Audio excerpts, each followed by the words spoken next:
Ben ritrovati e benvenuti amici appassionati di ciclismo in Friuli, Venezia Giulia, ciclismo friulano, le due ruote, la bicicletta che tanto ci appassiona, tanto ci fa vivere emozioni intense in ogni gara, in ogni situazione in cui i nostri ragazzi si trovano a gareggiare, e tra questi ragazzi che negli ultimi tempi, negli ultimi anni, oserei dire anche, si sono messi in particolare evidenza, ci sono anche Lisa Canciani e Alice Papo. Ciao ragazze, benvenute in trasmissione, benvenute in diretta. Buonasera. Ciao. Allora, per chi non le conoscesse, entrambe tesserate per la DP66 Giant SMP di Daniele Pontoni, Alice Papo è niente di meno che la maglia bianca del Giro d'Italia di ciclocross 2020, ma poi ha all'attivo anche altre vittorie e altri riconoscimenti di cui andremo a parlare tra un attimo. Lisa Canciani invece è salita sul podio dei campionati italiani 2020, per cui diciamo che abbiamo due ragazze che intanto si sono messe, come dicevamo, in evidenza, ma intanto sono due tipette che hanno dato del filo da torcere ai migliori talenti del ciclocross italiano, e speriamo per loro che possano continuare così. Io direi di iniziare da Lisa Canciani. Andiamo in ordine alfabetico, Alice, per cui Papo viene dopo Canciani. Lisa, medaglia di bronzo ai campionati italiani. Direi, se sei d'accordo, che è una ciliegina sulla torta di una buona stagione che tu hai disputato, pur con tutte le problematiche legate al Covid che hanno costretto gli organizzatori a farvi saltare diversi appuntamenti. Sei d'accordo? Sì. Sì, è stata una bella stagione, si è conclusa, diciamo, al meglio. Devo dire che non me l'aspettavo molto, però ci ho creduto fino alla fine e sono riuscita a portare a casa il terzo posto, che comunque, essendo un primo anno, è stato importante per me. Quindi sei la maglia bianca della categoria juniores, tu, è vero? Sì. La miglior debuttante, diciamo, mettiamola così.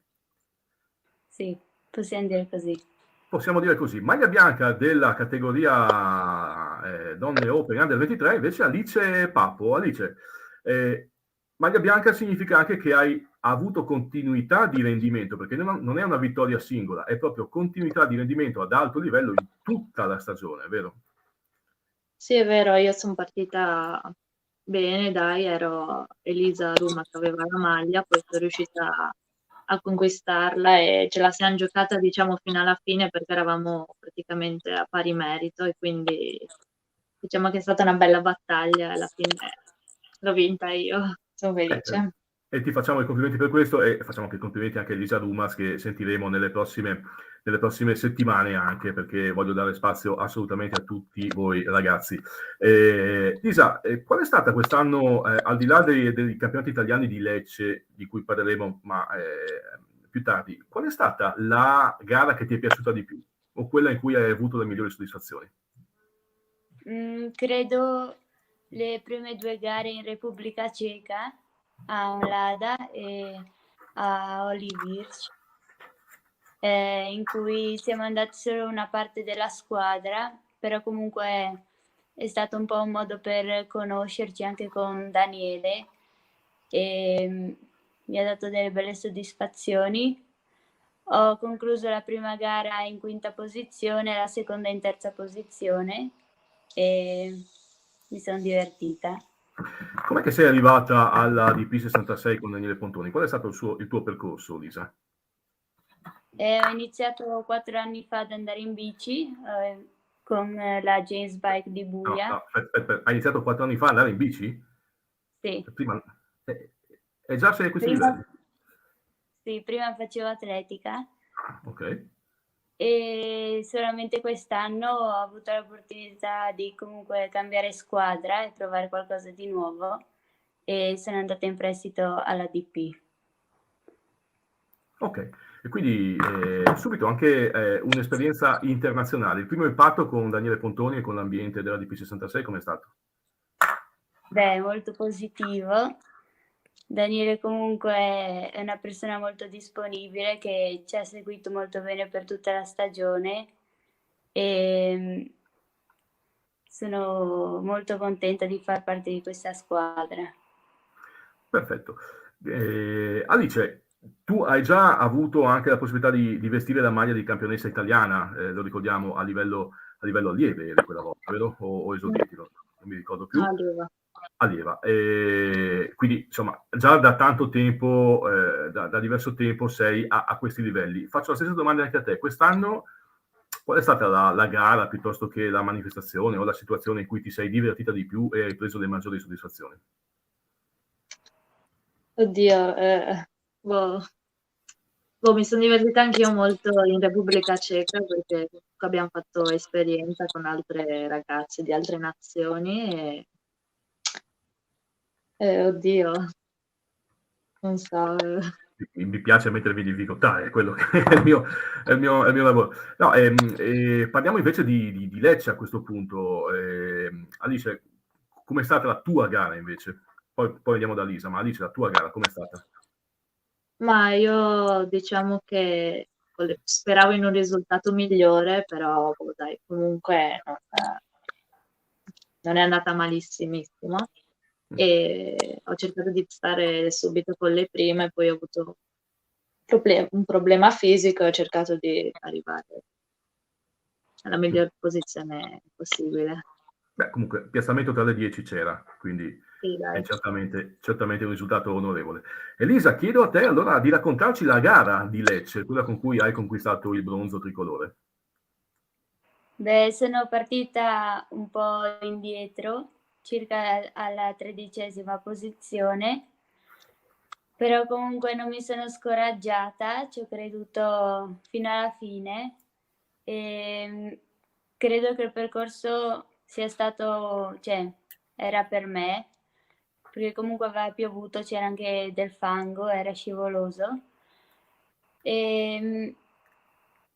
Sono riuscita a recuperare e comunque ad arrivare terza, vicino alla seconda, che era Giulia Chalansen.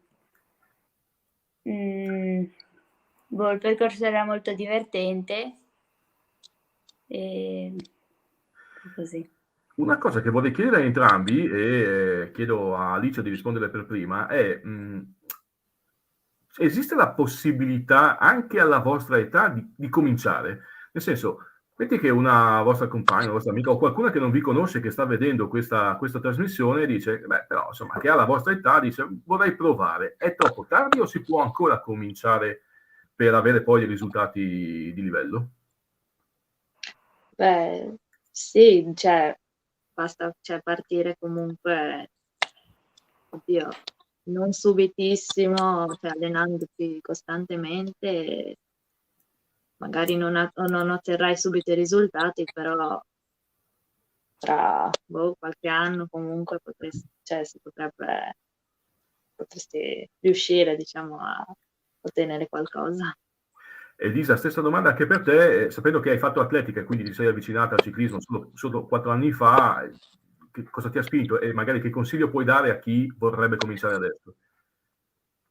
Beh, a me, cioè per me è stato difficile un po' i primi 2 anni perché comunque l'atletica era tutto un altro tipo di sport.